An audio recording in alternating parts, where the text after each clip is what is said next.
Today, PlayStation is a towering digital empire. It's an undisputed heavyweight in home entertainment, moving hundreds of millions of units and generating billions in revenue. Many assume this level of success resulted from a meticulously crafted corporate strategy with visionaries in a boardroom mapping out the future of consumer tech over decades. In reality, Sony senior leadership initially despised video games. To the old guard executives, gaming was a passing fad for children, a product category that sat well beneath the prestige of the Sony brand. The machine that eventually conquered the industry began as a subservient CD accessory built specifically to plug into Nintendo's Super Famicom. A public betrayal transformed this failed joint venture into a billion-dollar revenge project, creating the most successful console of its generation.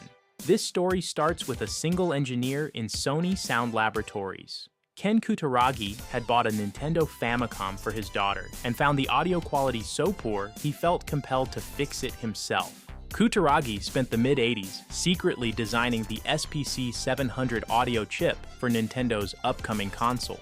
He did this without his supervisor's permission, effectively working for a competitor while on the Sony payroll. When Sony executives discovered his moonlighting, they nearly fired him. Sony president Norio Oga intervened, protecting Kutaragi and turning the secret project into a formal 1988 joint venture with Nintendo. The terms were straightforward. Sony would develop a CD-ROM peripheral for the Super Famicom called the PlayStation. Crucially, the contract gave Sony control over the software licensing format for those new CDs. While Kutaragi's insubordination got Sony into the gaming industry, attaching the company's future to a controlling hardware monopoly was a massive strategic risk. The consequences of that risk arrived in June 1991 at the Consumer Electronics Show in Chicago. On day one of the event, Sony proudly announced the joint PlayStation console to the global tech press. It was the peak of Kutaragi's professional career. On day two, Nintendo took that same stage and publicly announced they were abandoning Sony to work with Philips instead.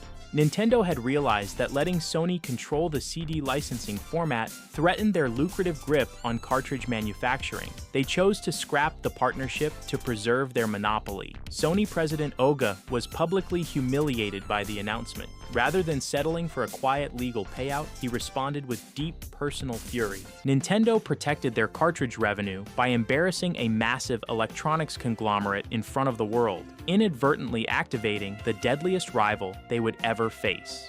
Following the betrayal, anti-gaming executives at Sony moved to bury the project. They exiled Futaragi's team to the Sony Music Division, a separate financial entity, just to get them out of the main headquarters. However, this exile provided a major structural advantage. Sony Music controlled disc pressing facilities, giving Kutaragi direct access to the manufacturing infrastructure needed for a CD-based platform. By June 1992, President Oga was still boiling over the Nintendo betrayal when Kutaragi presented a vision for a standalone 32-bit console focused on 3D graphics. Oga greenlit the project immediately. This diagram shows the technological gaps Sony exploited. Their CDs held 700 megabytes of data, while Nintendo's cartridges were restricted to just 64 megabytes. That storage limitation forced Square to move the massive Final Fantasy VII project away from Nintendo. The game's move to PlayStation brought millions of RPG fans along with it. Sony offered cheap CD manufacturing to any developer. By 1996, approximately 400 games were in development for the PlayStation, while Nintendo's strict cartridge control left them with only 60. Sony used the same aggressive tactics against Sega.